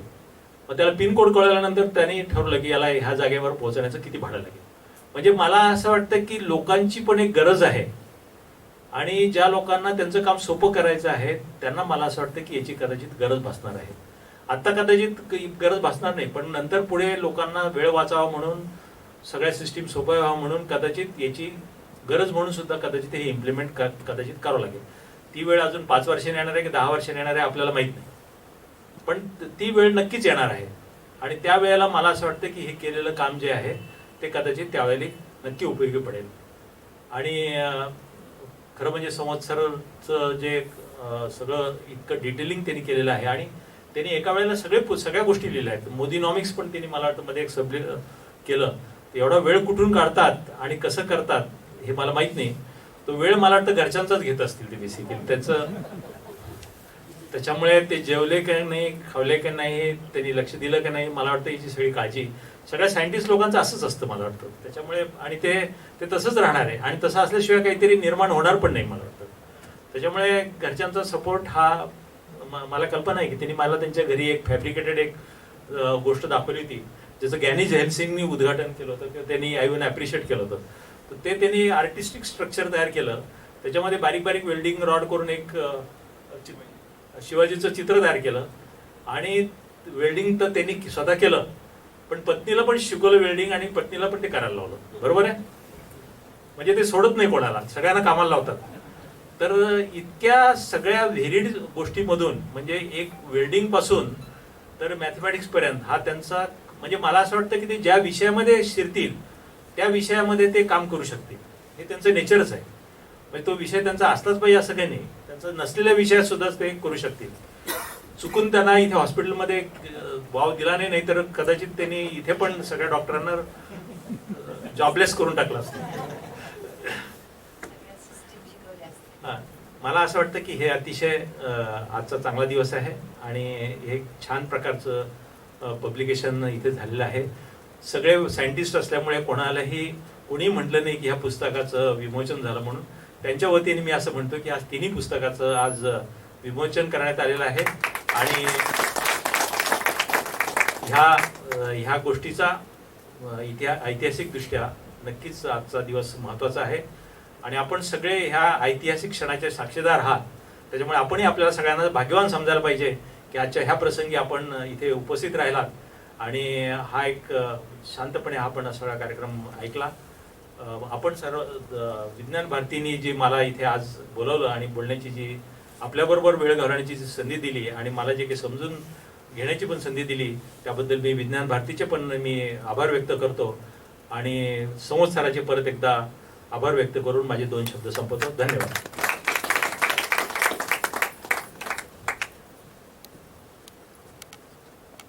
धन्यवाद अनिल. आपण आता कार्यक्रमाच्या शेवटाकडे येऊन पोहोचलो आहोत.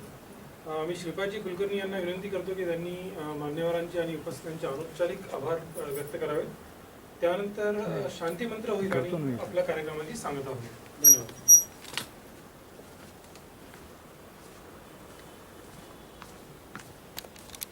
सर, या मंगलदिनी 22 सप्टेंबर 2021 या रोजी श्री अनिल संवत्सर सर यांनी जे 3 पुस्तकं लिहिलीत, history of free India, advancing system international आणि अर्थ डे मेट्रिक कॅलेंडर, ह्या तिन्ही पुस्तकांचा प्रकाशन सोहळा संपन्न झाला आणि या सोहळ्यासाठी जे आपले मुख्य अतिथी कार्यक्रमाचे जे अध्यक्ष आहेत अनिल भालेराव सर यांनी उपस्थिती दर्शवली. त्यांचे मी आणि संवत्सर सरांकडून आणि विज्ञान भारती देवगिरी प्रांत यांच्याकडून आभार मानतो. आणि तसेच डॉक्टर प्रवीण वक्ते सर, आजचे प्रमुख वक्ते, त्यांच्या नावच वक्ते आहे, त्यांचे प्रवीण वक्ते सर, त्यांचा सुद्धा मी आभार मानतो.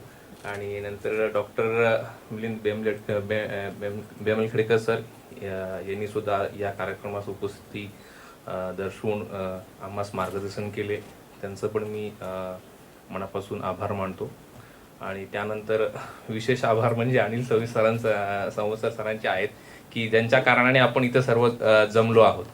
तर त्यांचे सर्व जे आमच्यासारखी जी युवा पिढी आहे त्यांना एक प्रेरणा मिळाली आहे की इतकं सखोल कालमापन हा जो विषय, हा क्लिष्ट विषय आहे, पण तो म्हणजे म्हणजे एक जनरल यांच्यासाठी तो क्लिष्ट विषय, पण तो इतक्या साध्या सोप्या भाषेत त्यांनी सर्व आपल्या वाचक वृंद जे आहेत त्यांच्यासाठी तो उपस्थित केला. त्या सर्वांतर्फे मी त्यांचे आभार मानतो. तसेच या कार्यक्रमात आपण सर्वजण उपस्थित राहिलात. काही लोक आभासी मार्गाने सुद्धा ऑनलाईननी सुद्धा जुळले आहेत, त्यांचे सुद्धा आभार. आपण इथं प्रत्यक्ष उपस्थिती दर्शवलीत, आपले सुद्धा आभार.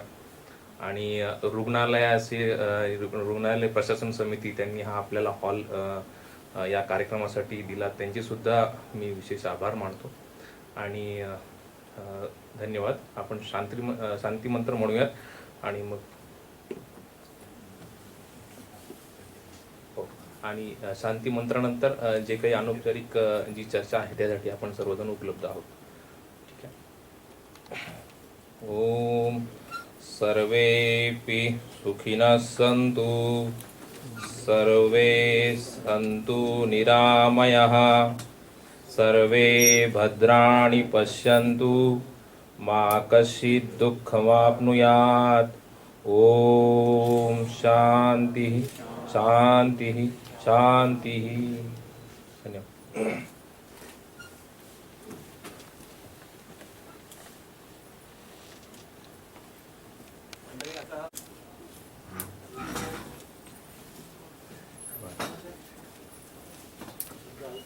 एक मिनिट. हां ठीक आहे सर. संतोष पाठक काही चान्स नव्हता ना मला. मला साधं घेतले रात्री म्हणतात चालू असतं त्यांना त्याची किंमत कळली तेच मार्गदर्शन दिलं. बरोबर. म्हणजे ते किंमत कळत व्हॅल्यू कळत नाही. आणि दुसरी गोष्ट की आज पहिल्यांदा ते प्रेझेंटेशन आणि बोललं ते मला वाटतं मी त्यांचं कधी बोलणं कधी ऐकलंच नाही. ते त्यांना जर आठवलं ना रात्री 11 वाजता ते फोन करतात, 12 वाजता, 2 वाजता, आणि मग ते सांगतात की असं असं हे असं. सरांनी एक फक्त उदाहरण दिलं. मी तेव्हा ज्युनियर इंजिनियर नुसतं इंजिनियर झालो होतो आणि प्रोजेक्ट काम करत होतो. तर त्याच्यामध्ये एकदा रात्री म्हणजे एक ठराविक प्रकारचं ऑइल असतं, एक स्टुडिओमध्ये टाकायचं ऑइल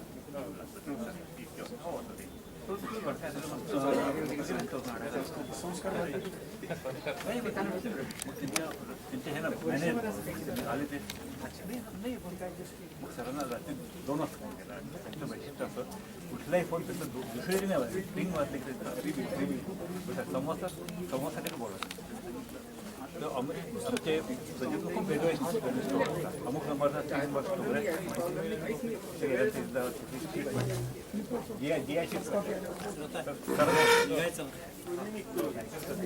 कसे GI शीट आहेत त्या उचला. त्याच्याखाली 3-4 हे शीट त्या उचला. त्याच्याखाली 4 करा. 3 भरलेले ते करतात. जे स्टोअरच्या लोकांना माहिती नाही ते त्रास नाही. आणि पण नाही सापडले कोणा मारून कंपल्सरी वाचवा. आणि ते इतकी पटकन तर एकदा पहिलं दुसरं पुस्तक मोदींना शब्द विल धारू कसं आहे त्याच्याबरोबर एक पुस्तक तो शब्द दिला. त्याच्या आधी नमुना त्याचे उत्तर सर होते हरिभाई बागडे म्हणजे ते रहाटकर होते. जर उतरणारा कार्यक्रम झाला सगळे मंडळी त्याच्यावरची म्हणजे तिकडे 8-10 लोक तिथे बसले. आणखी ही रात्री संपत मग तिथून निरोप आला तुम्हाला बोलत जे पुस्तक हे वाक्य आहे हे वाक्य हा शब्द आहे. हा शब्द जरा अडचणी हा तुम्ही बदला. म्हणजे इतके वेळ सगळ्यांवर पुस्तक छोटं पुस्तक पण चौथं पानं पण ते पूर्ण चालू त्याचे बरोबर नेम काय काय नाही तर लिहून दाखवा. लिहून दाखवा वाक्य नाही ह्या वाक्य 10 वेळेला लिहून दाखवायला त्याच्यामुळे नंतर ते पण बदलावलं. त्याच्यामुळे त्याच्या मागचं पण बदलावलं. एक पण त्यांचं एक शब्द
टाकीन म्हणे